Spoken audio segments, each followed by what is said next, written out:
Murder in the Bayou. Chapter 1. The Call to New Orleans. Detective Miles Harrington leaned back in his chair, staring at the half-finished case report on his desk. The monotony of paperwork was interrupted by the shrill ring of his office phone. He answered with his usual professionalism, only to hear the voice of Captain Dana Morrison from the New Orleans Police Department on the other end. "Detective Harrington, we need your expertise. A high-profile murder here, and it's got the city buzzing." Intrigued, Miles listened as Morrison explained the situation. Antoine Delacroix, a beloved jazz musician and local legend, had been found dead in an alley behind a club in the French Quarter. The initial assumption of a mugging gone wrong didn't sit well with the investigating officers. There was something off about the scene, particularly the discovery of a vial containing traces of a rare poison. Miles packed his bag and boarded a late flight to New Orleans, his mind already racing with questions. Why poison a man who was celebrated as a hero of the city's music scene? What secrets had Delacroix kept hidden? The next morning, Miles arrived at the scene of the crime. The alley was dimly lit, even in the daylight, with the scent of damp brick and stale beer lingering in the air. Crime scene tape flapped in the light breeze. Officer Morrison was waiting for him, her expression grim.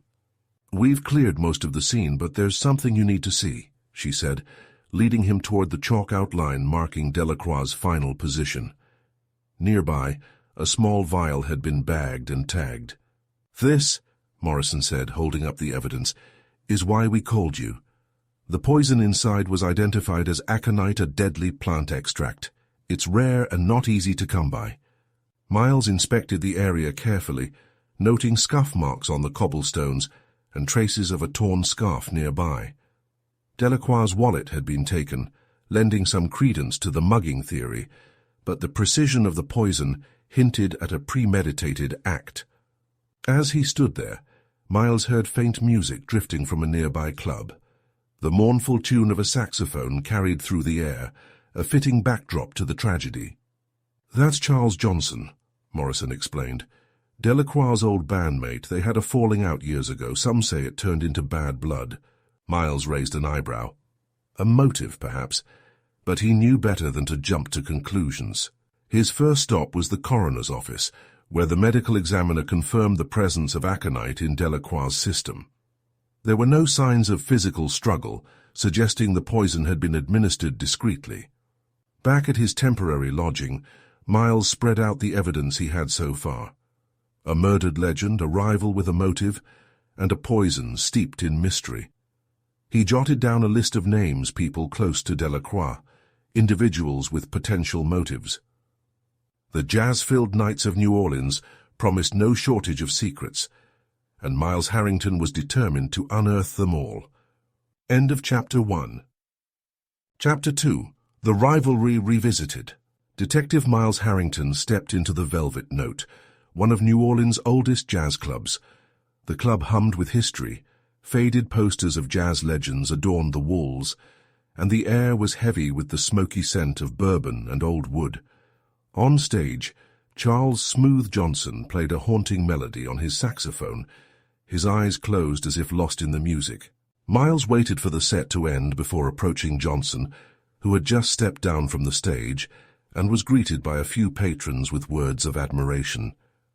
When Miles introduced himself, Johnson gave him a wary look. "Detective Harrington," Miles began, "I'd like to ask you some questions about Antoine Delacroix." Johnson's expression darkened, and he gestured to a small table in the corner. "Sit," he said gruffly. "Let's talk." Once seated, Johnson leaned back in his chair, his saxophone resting against the table. "I figured someone would come sniffing around. Can't say I'm surprised." "Why is that?" Miles asked, his pen poised over a small notepad. Johnson chuckled bitterly. "Because people love a story about a rivalry. Me and Antoine, we were like brothers once. Started out playing on street corners for tips, dreaming of making it big. Then he made it big, and I got left behind." Miles studied Johnson's face, searching for any cracks in his demeanor. "I understand you and Delacroix had a falling out. Care to elaborate?" Johnson's jaw tightened. "Falling out doesn't cover it. Antoine cheated me out of royalties from our first big album. Smooth and King, they called us. But after that, he decided he didn't need a partner anymore, took the rights to our music and left me scraping by. Did you ever try to settle things legally? Miles pressed. Tried, Johnson admitted. Went to court years ago, lost. Antoine had better lawyers and more money. That's the thing about this city. Powerful people always win. Miles scribbled notes, aware of the bitterness in Johnson's voice. Where were you the night of his death? Johnson sighed, rubbing a hand over his face. Right here. Every Tuesday night I play at the Velvet Note. Ask anyone. Witnesses can confirm that? Plenty. You can talk to the staff, the audience, even the owner. I didn't lay a finger on Antoine. Miles regarded him carefully. You're aware he was poisoned, right? Aconite. Not exactly a common murder weapon. Johnson's brow furrowed in genuine confusion. Poisoned? Hell, I didn't know that. Who'd go through the trouble? Sounds like someone with a real grudge. Miles noted the sincerity in Johnson's reaction, but he wasn't ready to clear him just yet. Do you know anyone who might have had access to aconite? Not a clue, Johnson replied, his voice steady. But Antoine had plenty of enemies. Don't let the beloved musician image fool you. He crossed more people than just me. As Johnson stood to leave, he hesitated. Look, Detective, I won't pretend I didn't hate the man for what he did to me, but I didn't kill him. That's not how I'd settle a score. Miles nodded, watching as Johnson picked up his saxophone and disappeared into the crowd. Something about Johnson's demeanor felt genuine, but Miles had learned to never take anything at face value. Outside, the neon glow of the French Quarter illuminated the cobblestone streets. Miles pulled out his phone and dialed Officer Morrison. Johnson has an alibi, but I want it confirmed, Miles said.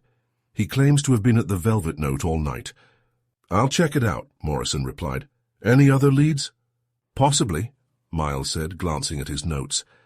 Johnson mentioned Delacroix had other enemies. I need to dig into Delacroix's personal life relationships, finances, anything that might hint at a motive. Understood. I'll pull what I can from our records, Morrison said. Miles ended the call and wandered the streets, absorbing the energy of the city. The vibrant music and lively crowds contrasted sharply with the darkness of the case he was unraveling. Delacroix's murder felt deeply personal. Poison wasn't the tool of an impulsive killer. It was deliberate, calculated. Back at his hotel, Miles began combing through what little information he had on Delacroix's recent activities. Bank statements showed a series of unusual withdrawals in the months leading up to his death. A name kept appearing. Emily Gauthier, a woman half Delacroix's age.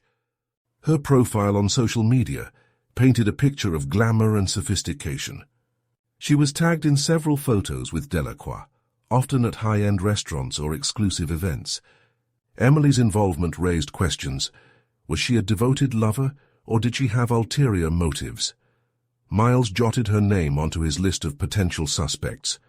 The pieces were beginning to fall into place, but the puzzle was far from complete. The city held its secrets tightly, but Miles was determined to pry them loose. As he turned off the desk lamp, a faint melody drifted through his open window, a haunting saxophone tune echoing through the streets. Whether it was Johnson or another musician playing, Miles couldn't tell, but it reminded him that in New Orleans, music was as much a part of life as the air itself.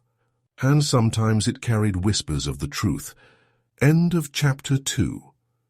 Chapter 3, Secrets of the French Quarter. Detective Miles Harrington arrived at Café Beignet early the next morning, its iron-laced balconies overlooking the bustling French Quarter. The scent of powdered sugar and fresh coffee filled the air, blending with the chatter of tourists and locals. Across from him sat Emily Gauthier, her elegance striking even in the casual setting. She sipped her café au lait with a calm demeanor that didn't quite match the gravity of the situation. I appreciate you meeting with me, Miss Gauthier, Miles began, flipping open his notebook. I'm investigating Antoine Delacroix's death. You were close to him, correct? Emily set her cup down, her polished nails tapping lightly against the porcelain. Yes, Detective, Antoine and I were close. She smiled faintly, though her eyes betrayed a hint of unease. He was a mentor, a friend, and, well, more than that. Miles nodded, studying her carefully. Her words were measured, but her body language suggested she was holding back. "How did the two of you meet?" "We met at a gala 3 years ago," Emily replied. "I was organizing the event, and Antoine was the guest of honor. We connected over our shared love of jazz. He introduced me to a world I never thought I'd be a part of." Miles leaned forward. "And what kind of world was that?" Emily hesitated, her fingers fidgeting with the edge of a napkin. "A world of glamour, yes, but also complexity. Antoine was complicated. He had enemies, debts, and—" She stopped herself, shaking her head. "I don't want to speak ill of him." "You're not here to defend his legacy, Miss Gauthier," Miles said gently. "You're here to help me uncover the truth. Anything you know, no matter how small, could be crucial." She sighed, her polished exterior cracking just a bit. Antoine had been under a lot of pressure lately. Lawsuits, disagreements with the band, and threats. He didn't like to talk about them, but I could see it was eating away at him. "Threats?" Miles pressed. "What kind of threats?" Emily looked around nervously, as if someone might be listening. "Anonymous letters, phone calls. He never told me who was behind them, but they scared him. He even mentioned hiring private security at one point." Miles jotted this down, his mind racing. Did he ever mention someone by name? Anyone he was particularly concerned about? Emily shook her head. "No, he was careful. He said it was better if I didn't know." There was a pause before Miles asked, "Were you with him the night he died?" Emily's face fell and she shook her head again. "No. We had dinner 2 nights before, but that was the last time I saw him. He seemed distracted, like his mind was somewhere else." Miles regarded her carefully, searching for signs of deceit, but she seemed genuinely distraught. Still, her omission of certain details didn't go unnoticed. "Do you know anyone who might have wanted to hurt him?" Her lips parted, but she hesitated. "There was his nephew, Julian," she said finally. "Antoine cut him out of the will years ago. They hadn't spoken in ages." "Why would he cut Julian out?" Miles asked. Emily's expression turned bitter. "Julian only cared about Antoine's money. He wanted nothing to do with Antoine's music or his legacy. Antoine once told me he regretted ever trying to help him." Miles scribbled down Julian's name, the picture of Delacroix's tangled life growing clearer. "One last question, Miss Gauthier. Are you familiar with aconite?" Her eyes widened slightly. "The poison? No, why?" Miles watched her closely. "It was found in Antoine's system. Do you know anyone who might have had access to it?" Emily shook her head vehemently. "Absolutely not. That's horrible. Who would use something like that?" "That's what I'm here to find out," Miles said, closing his notebook. He handed her his card. "If you think of anything else, no matter how small, give me a call." Leaving the cafe, Miles walked along the quarter, his thoughts swirling. Emily had given him valuable leads, but there was something about her polished demeanor that left him unsettled. She seemed too composed for someone grieving a lover, and her evasiveness hinted at secrets she wasn't ready to share.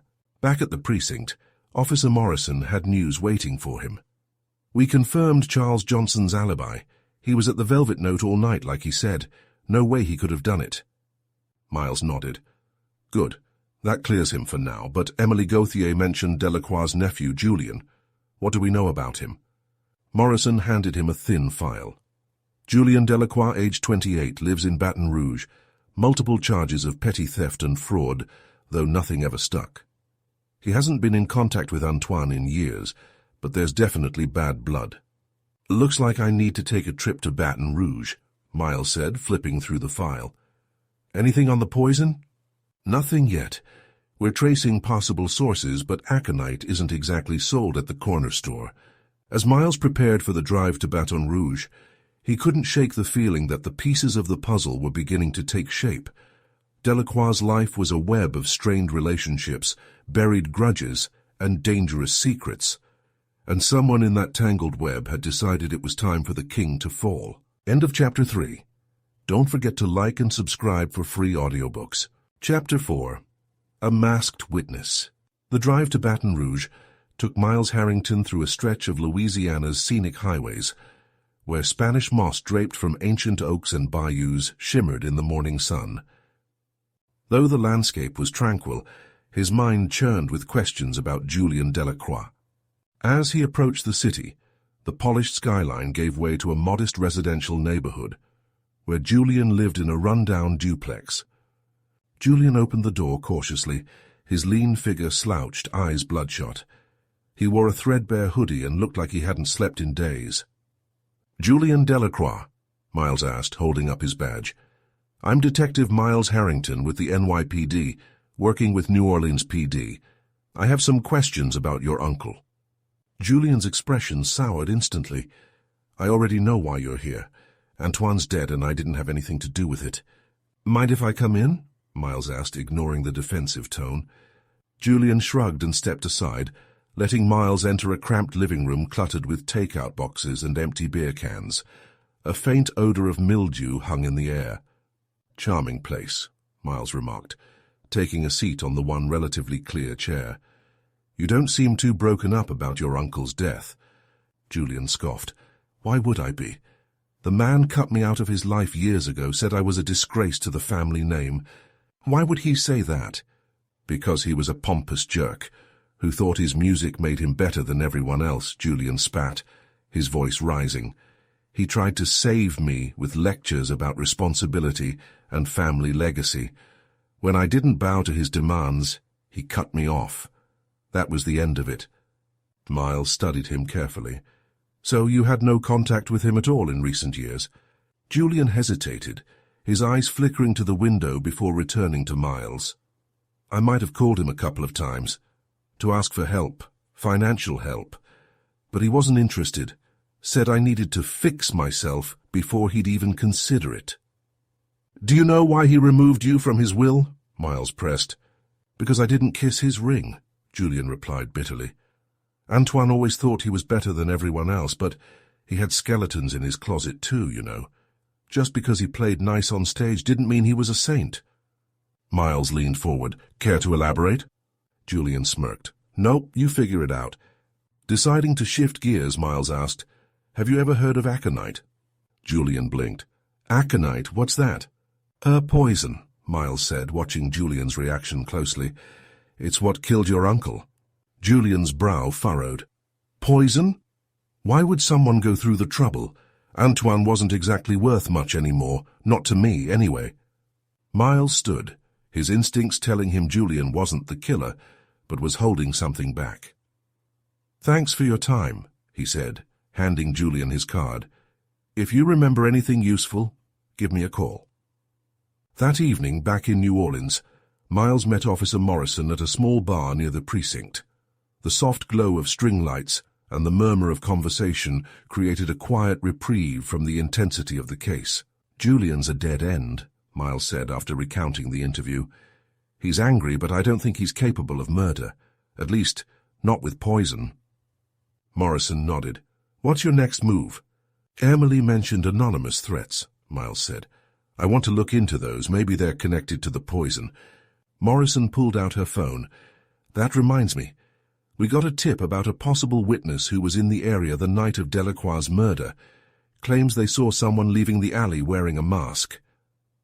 Miles perked up. "A mask? What kind?" She didn't say. But get this, it was during a Mardi Gras-themed event at a nearby club. Masks wouldn't have seemed out of place. "Did this witness get a good look at the person?" "Not much, but she's willing to talk to you. Her name's Claudine Moreau. She works at a bakery on Royal Street." The next morning, Miles found Claudine at the bakery, kneading dough behind the counter. She was a petite woman in her 60s, with sharp eyes that hinted at a lifetime of observation. "You're the detective, yes?" she asked as she motioned him toward a small table. "I saw something strange that night, but I didn't think it was important until I heard about the murder." "Tell me everything you remember," Miles said, his pen at the ready. Claudine wiped her hands on her apron. "I was leaving work late, and I walked past the alley where it happened. I saw someone coming out tall, wearing a black coat and a mask. It was one of those fancy ones, like people wear during Mardi Gras." "Did you see their face or anything distinctive about them?" Miles asked. Claudine shook her head. "No, The mask covered most of it, but they were moving quickly like they didn't want to be seen. Did you see which direction they went? Toward Bourbon Street, Claudine said. That's all I know. Miles thanked her and left the bakery, piecing together this new information. A masked figure leaving the scene of the crime was no coincidence. Whoever they were, they likely played a role in Delacroix's murder. The streets of New Orleans hummed with life as Miles made his way back to the precinct, the city's vibrant energy masking its darker undercurrents. A masked figure, a poison, and a web of strained relationships. The case was becoming more complex by the hour. But one thing was certain. Miles was getting closer to the truth. End of Chapter 4. Chapter 5, Family Betrayals. Detective Miles Harrington sat in his office at the precinct, the soft hum of a jazz tune playing faintly from a nearby radio. The leads were stacking up: Julian's bitterness, Emily's evasiveness, the masked figure, but none had fully unraveled the mystery of Antoine Delacroix's death. It was time to dig deeper into the family history. Miles leaned over the file Officer Morrison had compiled on Antoine Delacroix's personal affairs. Among the financial records, legal documents, and scattered correspondence, one name stood out: Claudine Delacroix, Antoine's sister and Julian's mother. She lived in a secluded part of the city, far from the lively chaos of the French Quarter. If anyone could shed light on Antoine's relationship with his nephew and the family dynamics, it was her. Claudine's home was a modest, weathered house on the edge of Lake Pontchartrain.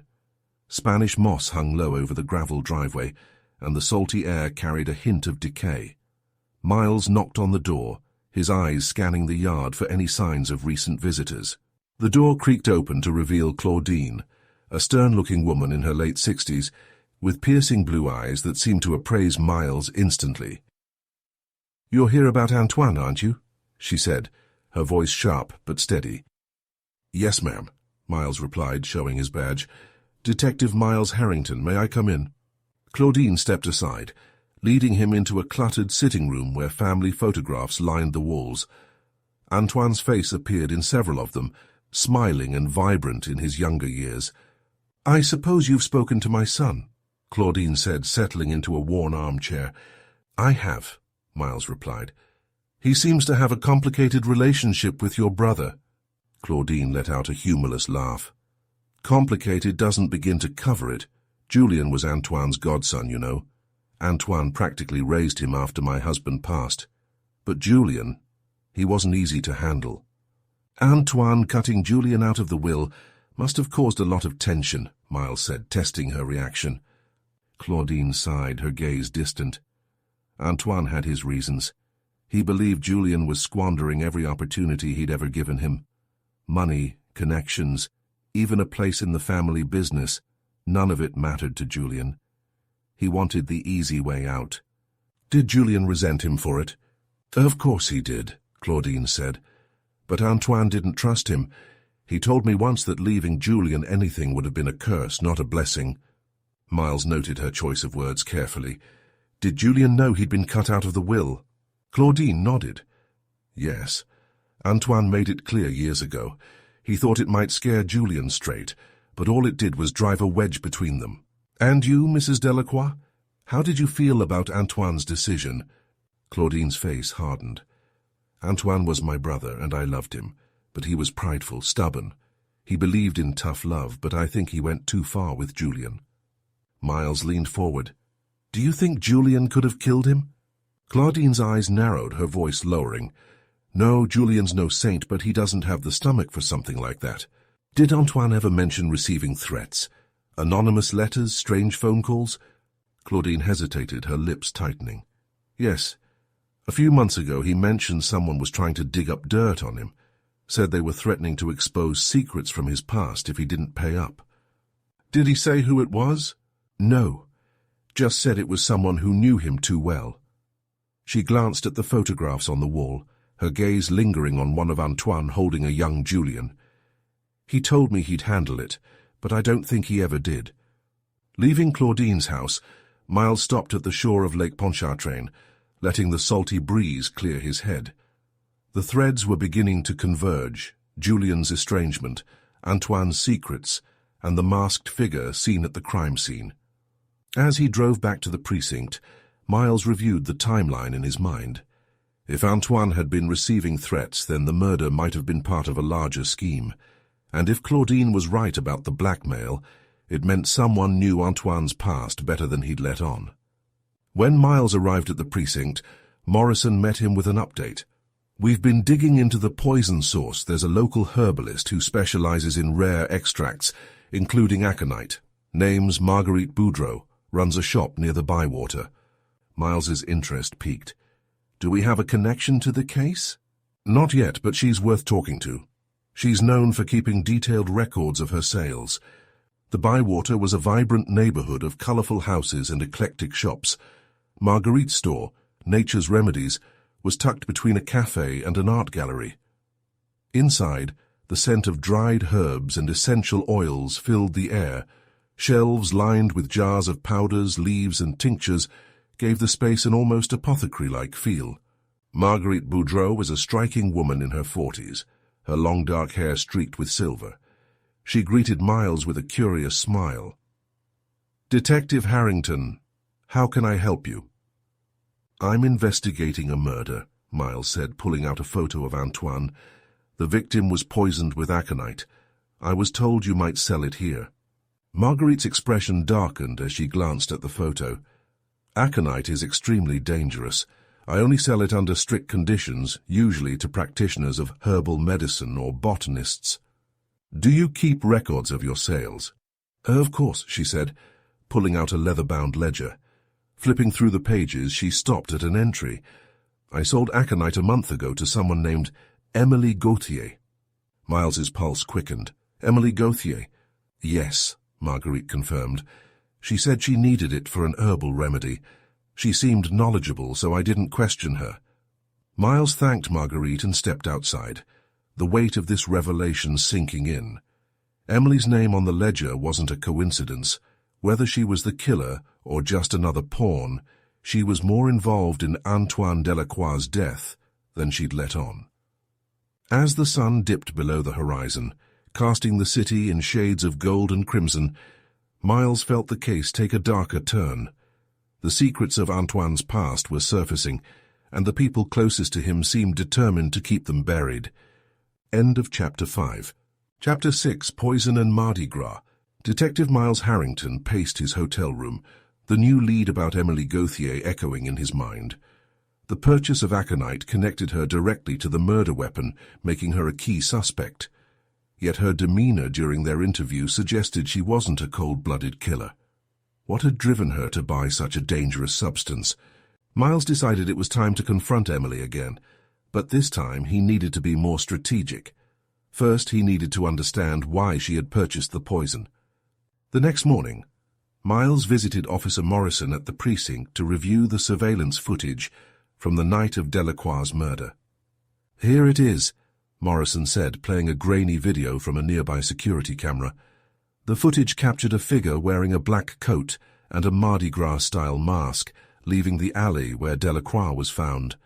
The figure moved quickly, disappearing into the bustling streets within seconds. Miles paused the video, his eyes narrowing. "Enhance the frame where the figure turns," he said. Morrison adjusted the controls, zooming in on the moment the figure glanced back briefly. Though the mask obscured most of their face, the outline of their jaw and the way they moved seemed familiar. "Could be anyone," Morrison said, crossing her arms. "Maybe," Miles replied, "but it gives us something to compare. Let's keep digging." By afternoon, Miles was standing at the wrought-iron gate of Emily Gauthier's upscale home. The meticulously landscaped garden hinted at wealth and order, but the tension in the air suggested a woman harboring secrets. Emily opened the door, her expression shifting from surprise to guardedness. "Detective Harrington, I wasn't expecting you." "I imagine not," Miles said, stepping into the foyer. "We need to talk again." Emily led him to the sitting room, her heels clicking against the polished wood floors. As she poured coffee, Miles pulled out the ledger from Marguerite's shop and placed it on the table. "Do you recognize this?" he asked. Emily froze, the coffee pot trembling slightly in her hand. "What is that?" "It's a record of sales from a local herbalist," Miles explained. "You bought aconite from her about a month ago." Her face paled. She set the coffee pot down and sank into the nearest chair. "I can explain," she said, her voice barely above a whisper. "I'm listening," Miles said, leaning forward. Emily clasped her hands together, her composure unraveling. "Antoine asked me to buy it. He didn't want to go himself because he was afraid it would raise questions. He said it was for a ceremonial purpose." "A ceremonial purpose?" Miles repeated skeptically. Emily nodded. Antoine had a fascination with the old Mardi Gras traditions. He believed in honoring the spirits of the past. He was planning a private ceremony, something tied to his music and his roots. He told me it was harmless. "Did you question him about it?" "I did," Emily said, tears welling in her eyes. "But Antoine could be persuasive. He had this way of making you believe anything he said." Miles considered her words. If Antoine had indeed intended to use the poison for a ceremonial purpose, it raised more questions than answers. "Why didn't you mention this before?" Miles asked. "I was scared," Emily admitted. "When I heard he'd been poisoned, I panicked. I thought it would look like I was involved." Miles scrutinized her, searching for any sign of deception. Emily's distress seemed genuine, but her omission had cost precious time in the investigation. "Do you know of anyone who might have known about the aconite?" Miles pressed. Emily hesitated, her gaze shifting to the floor. Antoine was always so secretive, but there was someone, a man named Remy Duval. He was one of Antoine's oldest friends, but they had a falling out years ago. He hated that Antoine turned his back on the old traditions. "Where can I find this Remy Duval?" "He runs a small bar in the Marigny district," Emily said. "It's called the Gilded Mask." The Gilded Mask was tucked away on a quiet street in the Marigny district. Its peeling paint and faded sign hinted at better days, but inside, the bar was alive with the hum of conversation and the faint strains of a jazz record spinning on an old turntable. Remy Duval was easy to spot. He sat at the bar, his white hair slicked back and his sharp features softened only slightly by age. His piercing eyes met Miles's as he approached. "You must be Detective Harrington," Remy said, his voice gravelly but steady. "I figured someone would come sniffing around."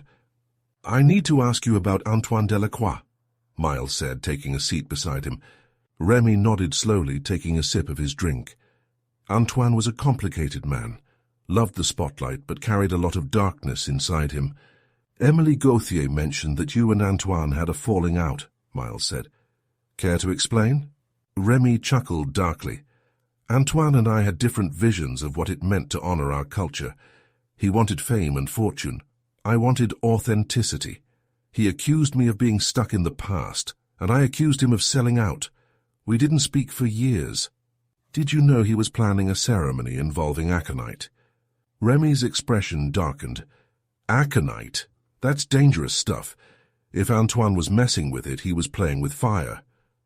"Do you think he would have used it for anything other than ceremonial purposes?" Remy shrugged. "Maybe. But if you're asking if I had anything to do with his death, the answer's no." As Miles left the Gilded Mask, the puzzle pieces of Antoine's life continued to shift. Emily's purchase of the poison, Antoine's strange ceremony, and the masked figure at the crime scene all pointed to a complex web of motives. The King of Jazz had fallen, but the game was far from over. End of Chapter 6. Chapter 7. A Swamp Confrontation. Detective Miles Harrington leaned against his car, gazing out at the expanse of Louisiana's swamplands. The early morning air was thick with humidity, the eerie stillness punctuated by the occasional chirp of a bird or the distant rustle of leaves. He was waiting for Officer Morrison, who had called with urgent news, a lead connecting Remy Duval to Antoine's death. When Morrison arrived, her face was set with determination. "We've got something," she said, handing Miles a folder. "A fisherman found this washed up near the edge of the bayou yesterday." Inside the folder was a photograph of a Mardi Gras mask, half submerged in mud. The ornate black and gold design matched the description of the one worn by the figure seen leaving the crime scene. Next to it was a knife-its handle, carved with intricate symbols. "Where was this exactly?" Miles asked. "About 3 miles into the swamp," Morrison replied. "The mask is a custom piece. We traced it to a craftsman in the quarter. He confirmed it was made for Remy Duval." Miles's eyes narrowed. So Remy wasn't as uninvolved as he claimed. Morrison nodded. "There's more. The knife matches one Remy kept behind the bar at the Gilded Mask. I had a team check his place this morning. It's missing." The evidence painted a damning picture, but Miles wasn't ready to convict just yet. "Let's go find him," he said. "Remy Duval wasn't at the Gilded Mask. The bartender on duty claimed he'd left town the previous evening, muttering something about needing to clear his head. But a local guide provided a crucial tip. Remy had a cabin deep in the bayou, accessible only by boat. Miles and Morrison rented a small motorboat and set out into the swamp. The narrow waterways twisted through towering cypress trees, their roots gnarled and reaching like skeletal fingers. The air grew cooler as they ventured further, the sunlight fading beneath the dense canopy. "Why run if you're innocent?" Morrison muttered, gripping the boat's edge. "Maybe he's not running," Miles replied, scanning the trees for any sign of the cabin. "Maybe he's hiding." After an hour of navigating the labyrinthine waterways, they spotted the cabin, a dilapidated structure, perched on stilts above the water. Smoke curled lazily from the chimney, and a small boat was tied to the dock. Miles killed the engine, letting the boat glide silently toward the shore. He signaled for Morrison to stay back as he approached the cabin, his gun drawn. The wooden steps creaked under his weight as he climbed to the porch. "Remy Duval," he called, his voice cutting through the stillness. "This is Detective Harrington. We need to talk." For a moment there was no response. Then the door creaked open and Remy appeared, his hands raised. His expression was a mix of resignation and defiance. "I figured you'd come," Remy said, his voice low. "But I didn't kill Antoine." "Then why run?" Miles asked, keeping his weapon steady. "Because I knew how it would look," Remy replied. "The mask, the knife, it's all a setup." Miles motioned for Remy to step outside, signaling Morrison to secure him. Once Remy was handcuffed and seated on the porch, Miles began questioning him. "You need to start talking," Miles said. "How did your mask and knife end up at the scene of the crime?" Remy shook his head. "The mask went missing weeks ago. I thought one of my customers stole it. As for the knife, it was at my bar until 2 nights ago. Someone must have taken it." "Who would want to frame you?" "Plenty of people," Remy said bitterly. "Antoine wasn't the only one with enemies, but listen, you've got the wrong guy. I might have had my issues with Antoine, but I'd never kill him, especially not with poison." Miles studied Remy's face, searching for signs of deceit. His words rang with desperation, but there was something genuine in his tone. "Do you know anything about the aconite?" Miles asked. Remy hesitated, then nodded. "Antoine mentioned it to me once, said he was planning some kind of ceremony to cleanse his legacy. He didn't give me details, but he seemed paranoid." "Paranoid about what?" "Someone was blackmailing him," Remy said. "He wouldn't tell me who, but he said they knew things about his past he didn't want coming out." Miles's mind raced. The blackmail, the aconite, the ceremony, it all pointed to someone exploiting Antoine's vulnerabilities. "Who do you think was behind the blackmail?" Miles asked. Remy sighed. "There was a guy Antoine used to trust, a promoter named Vincent LaSalle. They had a falling out years ago, but Vincent always seemed to have dirt on everyone. If anyone was pulling strings, it was him." Back at the precinct, Miles and Morrison ran Vincent LaSalle's name through the system. His criminal record was extensive fraud, extortion, and embezzlement, but he'd never been convicted. "Looks like we've got our blackmailer," Morrison said. "Maybe," Miles replied. "But blackmail doesn't equal murder. We need to prove he had access to the aconite and a motive for framing Remy." The case was nearing its boiling point.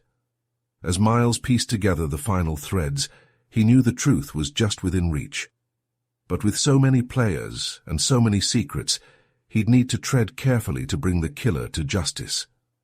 End of Chapter 7. Chapter 8, The Final Clue. The evidence against Vincent LaSalle began to solidify, as Detective Miles Harrington and Officer Morrison pieced together his history with Antoine Delacroix. Vincent was a smooth-talking promoter who had managed some of New Orleans' biggest jazz stars in the 1990s, including Antoine himself. But their partnership had ended in disaster after Antoine accused Vincent of skimming profits and sabotaging his career. LaSalle's name kept surfacing in connection to the blackmail notes found in Antoine's correspondence. He had the motive revenge for their fallout and the means, thanks to his connections in the city's darker circles. "We need to bring LaSalle in for questioning," Miles said, pacing the precinct. "But we need something to tie him to the aconite and the murder scene."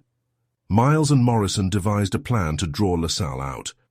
Using Antoine's social media account, which the police had access to, they scheduled a post announcing the discovery of the blackmail letters. The post alluded to evidence that could identify the sender and promised to reveal the truth at a press conference. "If LaSalle is behind this, he'll react," Miles said. "He won't let that evidence see the light of day." The trap was set. That evening, Miles and Morrison staked out LaSalle's home, a lavish townhouse on Esplanade Avenue. From their surveillance van parked down the street, they watched as the lights in the house flickered on and off. Hours passed with no movement, but as midnight approached, LaSalle emerged, looking visibly agitated. "He's taking the bait," Morrison said as LaSalle climbed into a sleek black car and sped off into the night. "Let's see where he goes," Miles replied, starting the engine of their unmarked car. LaSalle's car wound through the narrow streets of the French Quarter, heading toward Antoine's old rehearsal studio. The dilapidated building had been boarded up for years, but it was rumored to house some of Antoine's personal belongings. Miles parked at a safe distance, watching as LaSalle broke into the building. "He's looking for something," Miles muttered. "Let's move." Drawing their weapons, Miles and Morrison entered the studio quietly. The air was thick with the smell of mildew, and their footsteps echoed on the wooden floor. They found LaSalle rifling through a pile of boxes, his face lit only by the beam of a flashlight. "LaSalle," Miles called, his voice cutting through the silence. Startled, LaSalle spun around, his flashlight dropping to the floor. "What the hell is this?" he stammered. "This is the end of the line," Miles said, stepping closer. "We know about the blackmail and we know about the aconite. Start talking." LaSalle's eyes darted between Miles and Morrison, his mind racing for an escape. "You've got it all wrong," he said, raising his hands. "I didn't kill Antoine. I just wanted him to pay for what he did to me." "Pay how?" Miles pressed. "The blackmail," LaSalle admitted. "I needed the money. Antoine owed me after he ruined my career." "And the aconite?" LaSalle hesitated, his face contorted in fear. "I don't know anything about poison. I just wanted to scare him, not kill him." Miles stepped closer, his voice firm. "Then who killed him?" Before LaSalle could answer, the sound of creaking floorboards echoed through the studio. Miles turned, his instincts on high alert. A shadow moved in the corner of the room, and before anyone could react, a figure lunged forward with a knife. Morrison fired a warning shot, the crack of the gun freezing the figure in their tracks. The masked attacker dropped the knife and raised their hands. "Take off the mask," Miles ordered. The figure hesitated, then slowly pulled off the mask to reveal a familiar face. Julian Delacroix. "Julian," Miles said, stunned. "You were behind this all along?" Julian's face twisted with anger. "It wasn't supposed to go this far," he said, his voice trembling. "I just wanted Antoine to suffer for what he did to me. But when he started talking about a ceremony, I knew he'd figured out it was me sending the letters. I couldn't let him expose me." Miles stepped forward, his eyes locked on Julian. "So you poisoned him?" Julian nodded, his shoulders slumping. "I didn't mean for it to kill him right away. I thought I could control it, but when I saw him collapse in the alley, I panicked." "And the mask, the knife?" Miles pressed. "I took the mask from Remy's bar to throw you off," Julian admitted, "and the knife was just for insurance in case the poison didn't work." With Julian in custody, Miles and Morrison wrapped up the case. LaSalle's role in the blackmail was confirmed, but his lack of involvement in the murder spared him from the more serious charges. Julian, however, faced the full weight of the law. As Miles watched Julian being led away in handcuffs, He couldn't help but reflect on the tangled web of motives and secrets that had led to Antoine's death. In the end, it wasn't fame or fortune that had claimed the king of jazz. It was the festering wounds of a family broken by betrayal. The streets of New Orleans carried on, the music and laughter masking the shadows beneath. For Miles Harrington, it was just another reminder that even the brightest lights can cast the darkest shadows. End of Chapter 8. Chapter 9. Justice in New Orleans. The days following Julian Delacroix's confession were a whirlwind of paperwork, court filings and interviews. Detective Miles Harrington felt the weight of the case settling over him like a thick fog. Although the killer had been caught, the intricate web of lies, betrayal and regret surrounding Antoine Delacroix's murder left an indelible mark. Miles sat in the precinct's conference room, reviewing the final reports. Officer Morrison entered, carrying 2 steaming cups of coffee. "Thought you could use this," she said, placing one in front of him. "Thanks," Miles replied, taking a sip. "How's Julian?" "Still in holding," Morrison said. "He hasn't said much since his confession. His lawyer's already working on a plea deal, but with what we've got on him, he's looking at life without parole." Miles nodded. "What about LaSalle?" "Charged with extortion and blackmail," Morrison said. "He won't see the inside of a cell for long, but his reputation is ruined. He'll be lucky if anyone in New Orleans trusts him again." "Fitting," Miles said, leaning back in his chair. "It's ironic everyone in Antoine's life wanted something from him. Money, fame, revenge. But in the end, all they did was destroy the man and themselves." Morrison crossed her arms, her expression thoughtful. "You ever wonder if cases like this change anything? Antoine's gone, Julian's behind bars, but the city moves on, like nothing happened." Miles gave her a small, tired smile. "Justice isn't about fixing the world, Morrison. It's about holding people accountable. That's enough for me." Later that day, Miles received a call from Emily Gauthier. She wanted to meet, claiming she had something to share. They agreed on a quiet cafe near the French Quarter, away from the prying eyes of reporters. Emily arrived wearing a simple black dress, her usual elegance muted by grief. She sat across from Miles, her hands trembling as she clutched her coffee cup. "I heard about Julian," she said softly. "I can't believe it was him." "He confessed," Miles replied. "He blamed Antoine for cutting him out of the will, for not supporting him. But it wasn't just about the money. It was about resentment, years of it." Emily nodded, her eyes glassy. "Antoine was a complicated man. He could be so kind and generous, but he could also be so cold. He pushed people away, even those who loved him." "Why did you call me?" Miles asked, steering the conversation. Emily hesitated, then reached into her bag and pulled out a small leather-bound journal. "I found this in Antoine's things after he died. It's his personal journal. I think you should have it." Miles took the journal, flipping through its pages. The entries were filled with Antoine's reflections on his life, his music, and his regrets. One entry, dated 2 weeks before his death, caught his eye. "I've made mistakes more than I can count. I've hurt people I cared about, chased fame at the expense of my family, and ignored the things that truly mattered. If anyone ever reads this, I hope they understand I was just a man trying to find his way. To Julian, if you're reading this, I'm sorry. I wish I could have been the uncle you needed." Miles closed the journal, his throat tightening. "Why give this to me?" "Because I think Antoine wanted someone to understand him," Emily said. "And because you seem like the kind of man who will do something good with it." Miles nodded, slipping the journal into his coat pocket. "Thank you, Emily. This might not fix everything, but it's a piece of the story that deserves to be told." The day of Antoine Delacroix's funeral arrived with somber clouds hanging over the city. Despite the scandal surrounding his death, hundreds of mourners gathered to pay their respects. Musicians played a soulful jazz procession as the funeral cortege made its way through the French Quarter. Miles stood among the crowd, watching as the people of New Orleans honored the man who had once been the heart of their music scene. Even in death, Antoine's legacy was larger than life, a reminder of the beauty and complexity of the city he had called home.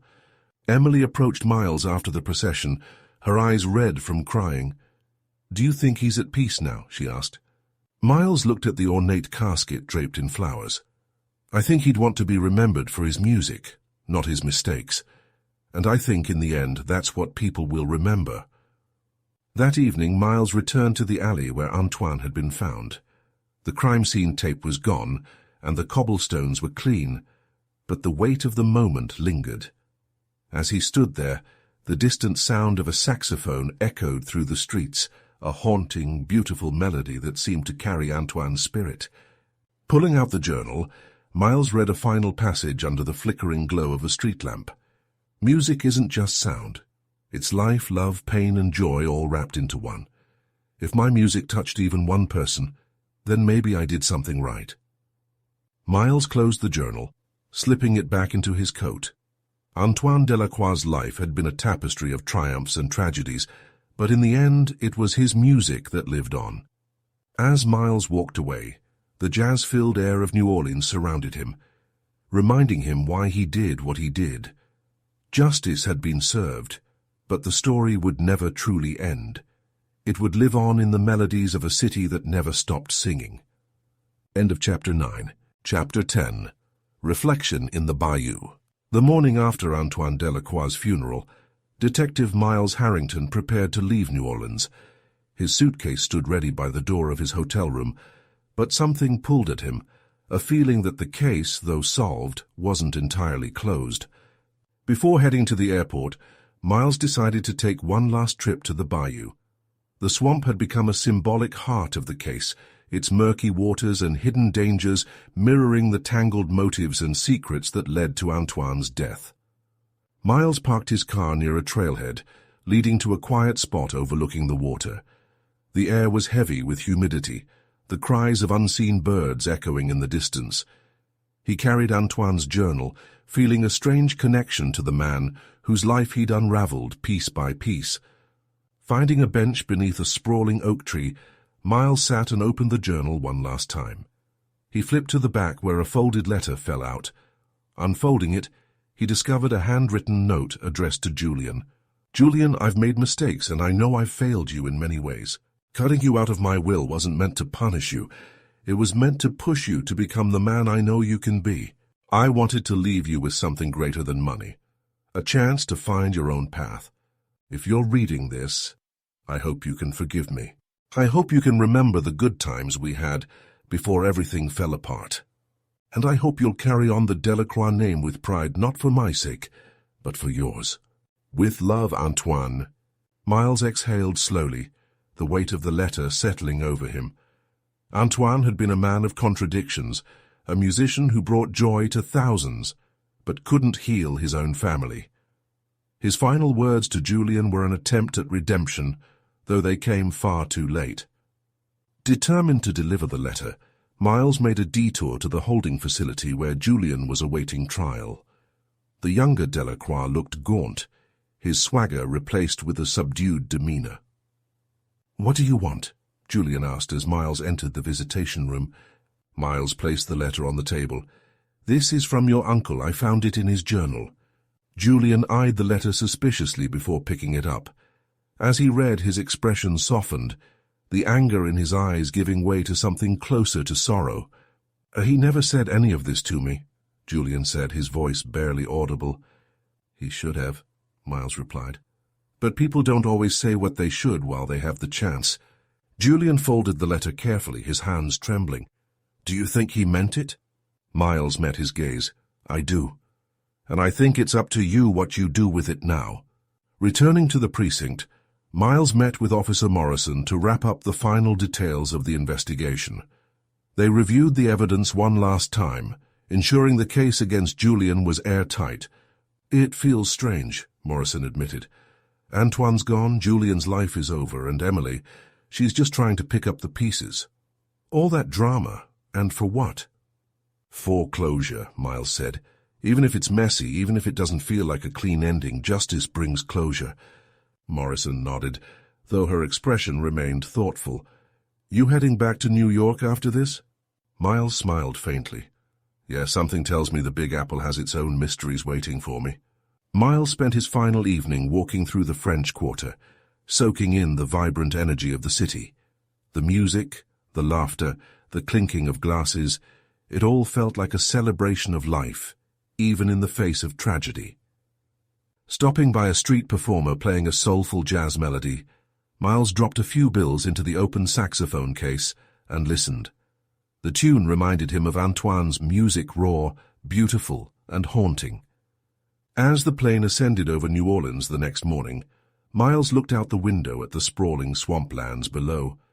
The city had left its mark on him, just as it had on Antoine and the countless others who had walked its streets. Antoine Delacroix's story was over, but his music, his legacy, and the lessons of his life would live on. Miles felt a sense of closure, knowing he had done everything he could to bring justice to the man and his family. The bayou faded into the distance, its secrets sinking back into the shadows. For Detective Miles Harrington, it was time to move on to the next case, the next city, and the next story waiting to be uncovered. End of Chapter 10 and end of story. Thank you for listening. Like and subscribe for free audiobooks.